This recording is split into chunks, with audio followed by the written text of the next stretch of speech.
राजनीति विज्ञान के पार्ट 2 में आप सभी का स्वागत है। जैसा कि आप जानते हैं, राजनीति विज्ञान के लिए अपने इंपोर्टेंट प्रश्नों की सीरीज स्टार्ट हो चुकी है।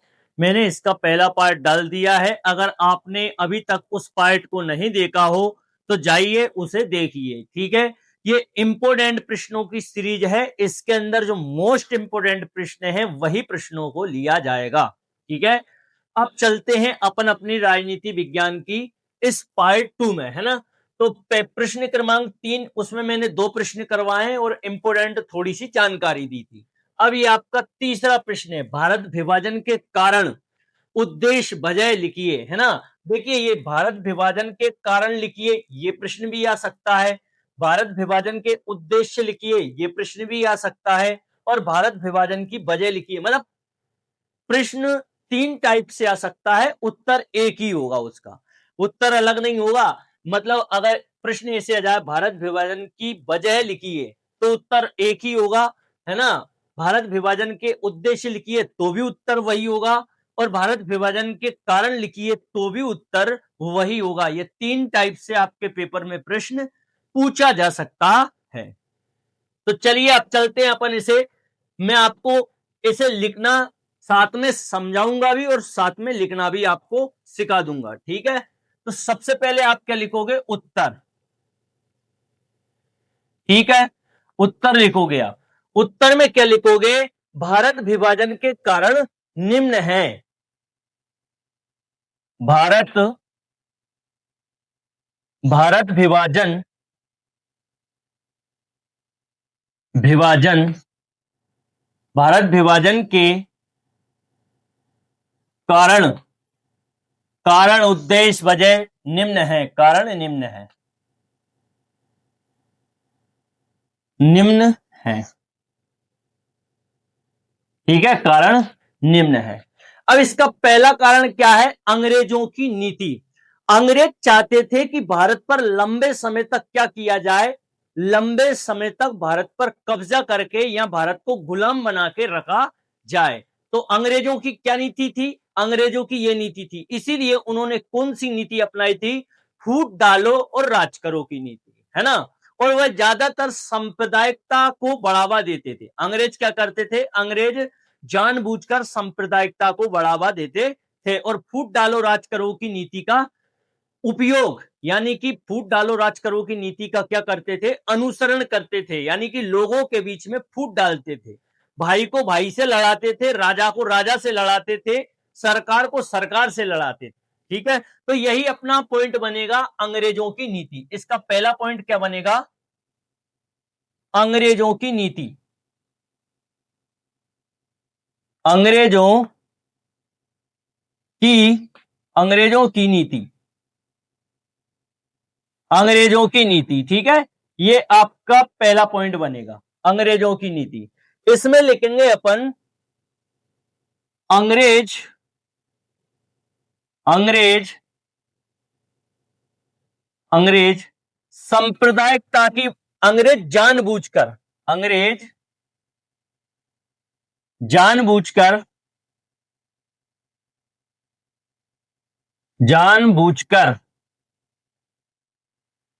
अंग्रेज जानबूझकर सांप्रदायिकता सांप्रदायिकता सांप्रदायिकता अंग्रेज जानबूझकर सांप्रदायिकता को बढ़ावा देते थे। बढ़ावा देते देते थे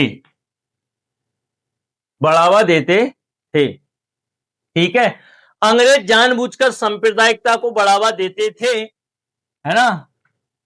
फूट डालो फूट डालो डालो और राज करो, और राज करो राज करो। ये इसका पहला पॉइंट हो गया, है ना। अंग्रेजों की नीति। अंग्रेज जानबूझकर सांप्रदायिकता को बढ़ावा देते थे। फूट डालो और राज करो, ये इनकी क्या थी? नारा था इनका, है ना। किसका? अंग्रेजों का। अब दूसरा पॉइंट क्या है, मुस्लिम लीग की मांग है ना। दूसरा पॉइंट क्या होगा, मुस्लिम लीग की मांग। दूसरा पॉइंट लिखेंगे अपन इसमें, मुस्लिम लीग, मुस्लिम मुस्लिम लीग की मांग, मुस्लिम लीग की मांग, मांग, ठीक है, मुस्लिम लीग की मांग। तो मुस्लिम लीग में क्या लिखेंगे अपन, उस मुस्लिम लीग में ये लिखेंगे, ये एक पार्टी थी, है ना। इसकी हमेशा से इसका प्रमुख नेता था मोहम्मद अली जिन्ना, है ना, जो कि पाकिस्तान का पहला क्या बना है, राष्ट्रपति बना है। पाकिस्तान का पहला राष्ट्रपति कौन बना है, मोहम्मद अली जिन्ना बना है, जो मुस्लिम लीग पार्टी का प्रमुख नेताओं में से एक नेता था। तो इनकी क्या मांग थी, इन्होंने 1940 में लाहौर प्रस्ताव पारित किया और उसमें यह कहा गया कि पाकिस्तान एक अलग देश बनाया जाएगा, भारत से काटकर पाकिस्तान को एक अलग देश बनाया जाएगा। ये इनकी मांग थी, है ना। तो आप क्या लिखोगे, मुस्लिम लीग, इसमें लिखोगे 1940 में, 1940 में मुस्लिम लीग ने, मुस्लिम मुस्लिम लीग ने लाहौर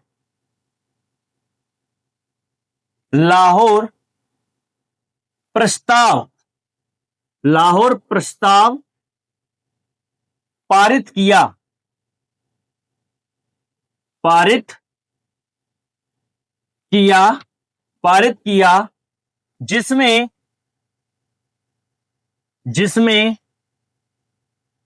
पाकिस्तान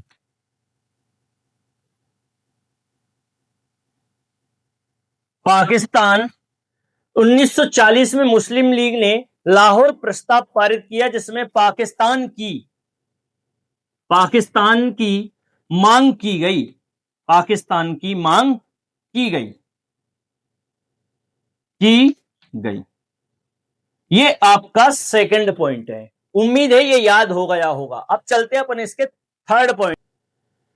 इसका थर्ड पॉइंट क्या होगा, सांप्रदायिकता की भावना, है ना। इसका थर्ड पॉइंट अपन लिखेंगे, इसका थर्ड पॉइंट क्या होगा, सांप्रदायिक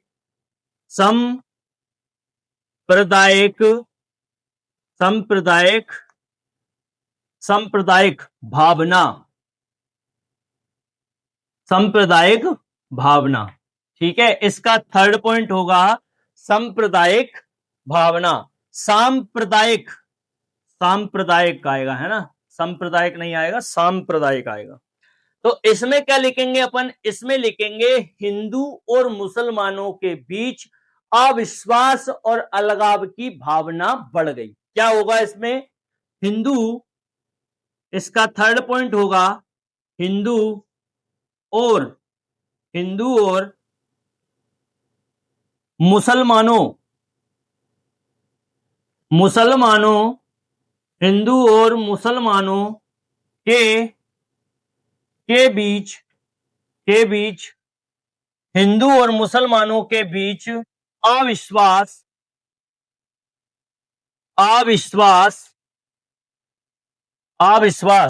हिंदू और मुसलमानों के बीच अविश्वास और अलगाव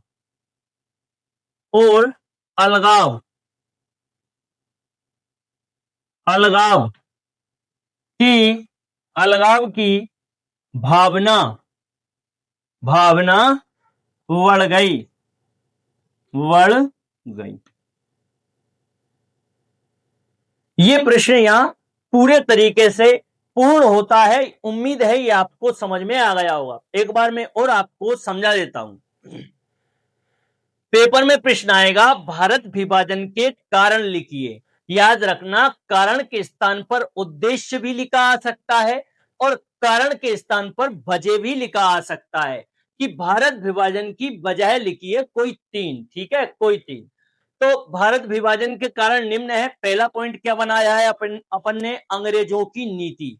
यानी अंग्रेजों की क्या नीति थी, फूट डालो और राज करो, ठीक है। अंग्रेज जानबूझकर सांप्रदायिकता को बढ़ावा देते थे, फूट डालो राज करो की नीति को अपनाते थे। मुस्लिम लीग की मांग, तो 1940 में मुस्लिम लीग ने लाहौर प्रस्ताव पारित किया और उस प्रस्ताव में कहा गया कि पाकिस्तान एक अलग देश बनाया जाएगा भारत से अलग करके। और तीसरा पॉइंट है इसका सांप्रदायिक, सांप्रदायिक नहीं लिखना, सांप्रदायिक भावना। ठीक है, तो सांप्रदायिक भावना में क्या लिखोगे? हिंदू और मुसलमानों के बीच अविश्वास और अलगाव की भावना बढ़ गई, यानी कि दोनों के बीच मतभेद पैदा हो गए, इतने मतभेद बढ़े कि दोनों देश अलग अलग, यानी एक पाकिस्तान बना और एक हिंदुस्तान बना, इतने मतभेद बढ़ गए थे। ठीक है, और ये सब मतभेद किसने बढ़ाए थे? तो ये बढ़ाए थे आपके अंग्रेजों ने, ताकि वो लंबे समय तक भारत को क्या कर सके? गुलाम बना सके। तो ये इंपोर्टेंट प्रश्न है, अति इंपोर्टेंट प्रश्न है, ये इंपोर्टेंट नहीं अति इंपोर्टेंट प्रश्न है। तो उम्मीद है ये आपको समझ में आ गया होगा। चलिए अब चलते हैं अपन अपने चौथे प्रश्न पर। देखिए लिखने में समय बहुत बर्बाद हो रहा था, इसलिए मैंने इसे ऑलरेडी लिख दिया है। अब मैं आपको समझा देता हूं कैसा है प्रश्न। ठीक है, अब भारत विभाजन के परिणाम प्रभाव निष्कर्ष लिखिए। याद रखना आपके पेपर में भारत विभाजन के परिणाम लिखिए, ये भी लिखा आ सकता है। भारत विभाजन के प्रभाव लिखिए, ये भी लिखा आ सकता है। और भारत विभाजन के निष्कर्ष लिखिए, ये भी लिखा आ सकता है। याद रखना है ना, आपके पेपर में ये मतलब 3 टाइप से ये प्रश्न पूछा जा सकता है। उत्तर एक ही होगा, है ना। जब भारत विभाजन के परिणाम लिखिए तो भी उत्तर वही होगा, भारत विभाजन के प्रभाव लिखिए तो भी उत्तर वही होगा, और भारत विभाजन के निष्कर्ष लिखिए तो भी उत्तर वही होगा। ठीक है, अब मैं इसके 3 पॉइंट मैंने लेके हैं, तीनों पॉइंटों के कीवर्ड्स आपको याद करवा देता हूं मैं। देखिए पहला पॉइंट क्या बोलता है? उद्योग धंधा, है ना। पहला पॉइंट क्या है? उद्योग धंधे। ठीक है, उद्योग धंधा या उद्योग धंधे, उद्योग धंधे। दूसरा मैंने पॉइंट का कीवर्ड पकड़ा है क्या? संपत्ति नष्ट। ठीक है, संपत्ति नष्ट, संपत्ति नष्ट, संपत्ति नष्ट। और तीसरा पॉइंट है इसका लोग बेघर। ठीक है, लोग बेघर, बेघर। ठीक है, अब इस पॉइंट का अर्थ बताता हूं मैं। जब भारत विभाजन हुआ उस टाइम पे बहुत से उद्योग धंधे नष्ट हो गए। ठीक है, पहला पॉइंट क्या बोलता है? उद्योग धंधों का पतन हो गया, सबसे ज्यादा जूट उद्योग को नुकसान हुआ। जैसे मैं आपको उद्योग बताता हूं, ये देखिए आपने, ये भारत है अपना। ठीक है, ये अपना क्या है? ये अपना भारत है।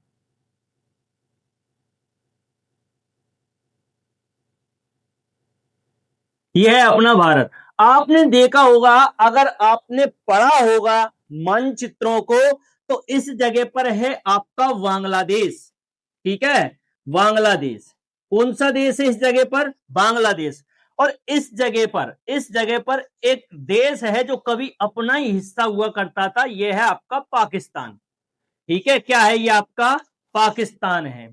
तो क्या हुआ है? सबसे ज्यादा जो उद्योग जूट के सबसे ज्यादा उद्योग आपके बांग्लादेश में थे, है ना।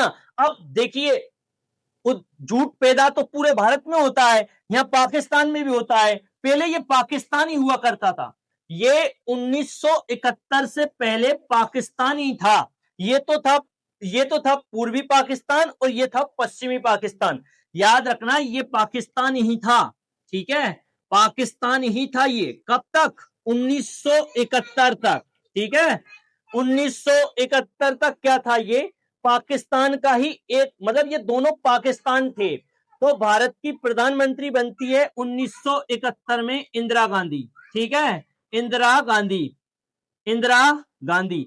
इंदिरा गांधी ने क्या किया था 1971 में? ये पूर्वी पाकिस्तान था, इसे बांग्लादेश के रूप में गठित करवाया था। बांग्लादेश, ठीक है, किसके रूप में? बांग्लादेश के रूप में गठित करवाया था 1971 में। मतलब यहां इतनी भयंकर जोर से तबाही मचाई थी पाकिस्तान ने 1971 में, बहुत अत्यधिक मात्रा में। उसी टाइम पर भारत ने इनका साथ दिया था पूर्वी पाकिस्तान वालों का, और इन्हें एक अलग देश बनवाया गया जिसका नाम रखा गया बांग्लादेश। ठीक है, ये इंदिरा गांधी की ही देन थी, बांग्लादेश बना, नहीं तो ये बांग्लादेश नहीं बनता। ठीक है, तो देखिए यहां सबसे ज्यादा जूट उद्योग कहां थे? आपके पूर्वी पाकिस्तान में थे। जूट पैदा तो सब पूरे भारत से होता है, और ये जब अलग पाकिस्तान बन गया तो भारत ने अपना जो जूट था वो यहां ले जाने से इनकार कर दिया, तो ये उद्योग धंधे क्या हो गए? ये उद्योग धंधे ठप हो गए, अर्थात ये उद्योग धंधे पूरे तरीके से बैठ गए। तो पहला पॉइंट यही है, उद्योग धंधों का पतन हो गया, सबसे ज्यादा जूट उद्योग को नुकसान हुआ। ठीक है, दूसरा पॉइंट क्या है? विभाजन के समय दोनों तरफ के लोग बहुत सी संपत्तियां नष्ट कर दी गई, जिससे आर्थिक नुकसान हुआ। देखिए पाकिस्तान से बहुत से लोग कहां गए थे? भारत में आए थे, और भारत से बहुत से लोग पाकिस्तान में चले गए। इसका सेकंड पॉइंट क्या था? विभाजन के समय दोनों तरफ के लोगों के द्वारा बहुत सी संपत्ति को नष्ट कर दिया गया, जिससे आर्थिक नुकसान हुआ। जब संपत्ति नष्ट होगी तो आर्थिक नुकसान भी होगा यार, स्वाभाविक बात है ना। तीसरा पॉइंट इसका क्या था? लोगों को, जो अल्पसंख्यक लोग थे, अच्छा अल्पसंख्यक का अर्थ होता है वह मजहब या संप्रदाय के लोग जो कम संख्या में पाए जाते हो, मतलब जिनकी संख्या कम हो, उन्हें अल्पसंख्यक कहा जाता है। ठीक है, तो दोनों देशों के अल्पसंख्यकों को अपने घरों को छोड़कर भागना पड़ा, जिससे लोग बेघर हो गए। ठीक है, लोगों को घर छोड़कर भागना पड़ा, जिससे क्या होगा? ये लोग बेघर हो गए। उम्मीद है ये प्रश्न आपको समझ में आ गया होगा।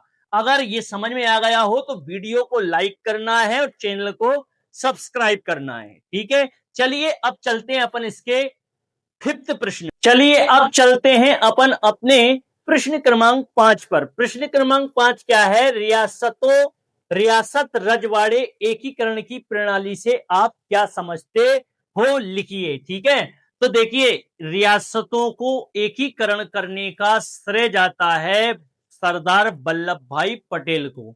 भारत में आपने सुना होगा 562 रियासतें थी। 562 रियासतों को ही भारतीय संघ में विलय करने का काम आपका सरदार वल्लभ भाई पटेल ने किया था। इसीलिए भारत का लौह पुरुष किसे कहा जाता है? सरदार वल्लभ भाई पटेल को कहा जाता है। इसमें देखिए दो दस्तावेजों को आप याद रखना है ना। ये दस्तावेज तो आपके पेपर में प्रश्न बन के भी आया है कि इंस्ट्रूमेंट ऑफ एक्सेशन क्या था, लिखिए। आपकी परीक्षा में आया है 2022 या 23 के दरमियान, आप इस प्रश्न को देख सकते हो। ठीक है, तो देखिए पहले दस्तावेज का नाम क्या था? पहले दस्तावेज का नाम था इंस्ट्रूमेंट ऑफ एक्सेशन था। इस पे हस्ताक्षर करने वाला भारतीय संघ में शामिल तो हो जाता था, लेकिन उसे कुछ मामलों में क्या कहा गया था कि आप इन मामलों को, पहला मामला क्या था? प्रतिरक्षा। आप रियासतें जो थी उनसे कहा गया आप सेना नहीं रख सकते, अगर आपको आपकी असुरक्षा महसूस होगी तो भारतीय संघीय जो सरकार होगी वह आपकी रक्षा के लिए अपनी सेना भेज देगी। ठीक है, दूसरा मामला क्या था? विदेश मामले यानी अपने और दूसरे देशों के जो संबंध होते हैं उन मामलों को ही विदेश मामले कहा जाता था। तो जो रियासतें थी उन रियासतों को कहा गया कि आप विदेशी मामलों को भी हस्तक्षेप नहीं करेंगे, ये विदेशी मामले भी हमारे ही लागू होंगे। ठीक है, तीसरा यातायात, आप जानते ही हो। संचार भी आप जानते हो, मोबाइल फोन टीवी ये सब क्या है? संचार व्यवस्था है। तो पहला क्या है? पहला दस्तावेज इंस्ट्रूमेंट ऑफ एक्सेशन था। इंस्ट्रूमेंट ऑफ एक्सेशन पर हस्ताक्षर करने वाला नरेश भारतीय संघ में सम्मिलित हो सकता था, परंतु यह आवश्यक था कि वह प्रतिरक्षा, विदेश मामले, यातायात और संचार ये कार्य संघीय सरकार को सौंपे, है ना। ये कार्य सब संघीय सरकार के अधीन थे, है ना। ये संघीय सरकार ही इन कार्यों को करती थी, संचार को, यातायात को, विदेश मामले को और प्रतिरक्षा। ठीक है, बाकी रियासत को सम्मिलित कर लिया जाता था।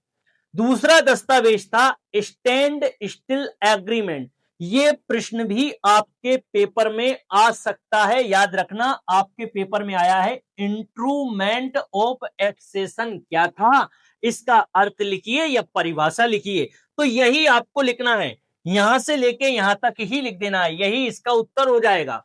अब प्रश्न बन क्या सकता है, मतलब ये तो ये प्रश्न का ये उत्तर है, लेकिन इसमें से भी हेडिंग जो है इनसे क्या बन जाता है, प्रश्न बन जाता है।